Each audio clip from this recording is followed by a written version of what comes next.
AP సచివాలయ ఉద్యోగ సంఘం మాజీ నేత వెంకట్రామిరెడ్డి పరిస్థితి ఇప్పుడు ముందు నొయ్యి వెనక గొయ్యి అన్న చందంగా తయారైంది.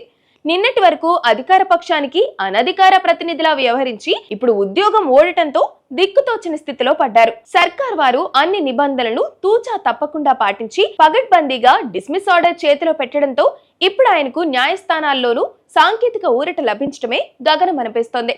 ఉద్యోగం పోగానే వైకాపా తీర్థం పుచ్చుకొని ఇన్స్టెంట్ లీడర్ గా చలామణి అవుతారని అందరూ అనుకున్నారు. కానీ సీన్ రివర్స్ అయిపోయింది. వైసీపీ కార్యాలయంలో వరుసగా ప్రెస్ మీట్లు పెట్టి ప్రత్యర్థులపై విరుచుకుపడిన ఆయన ఇప్పుడు కోర్టుకు వెళ్లి నేను అసలు ఆ పార్టీ కోసమే పని చేయలేదు అని విన్నవించుకోవడం ఈ ఏడాదికి ముందే వచ్చిన పెద్ద జోక్. సాక్షాత్తు పార్టీ ఆఫీసులో కూర్చుని ప్రభుత్వంపై విమర్శలు చేసిన దృశ్యాలు రాష్ట్రమంతటా వైరల్ అయ్యాక ఇప్పుడు తాను కేవలం అతిథిని మాత్రమే అంటే నమ్ముతారా? బహుశా పొన్నవోలు వంటి దిగ్గజ లాయర్లు ఆయన తరపున వకల్తా పుచ్చుకోవచ్చు, కానీ బహిరంగంగా చేసిన రాజకీయ విన్యాసాలను చట్టం ముందు కప్పిపుచ్చుకోవడం తలకిందులుగా తపస్సు చేసినా సాధ్యం కాకపోవచ్చు. నిజానికి జగన్ రెడ్డి తనకు రాజకీయంగా ఏదో ఒక పెద్ద పీట వేస్తారని వెంకట్రామిరెడ్డి గట్టిగా నమ్మారు.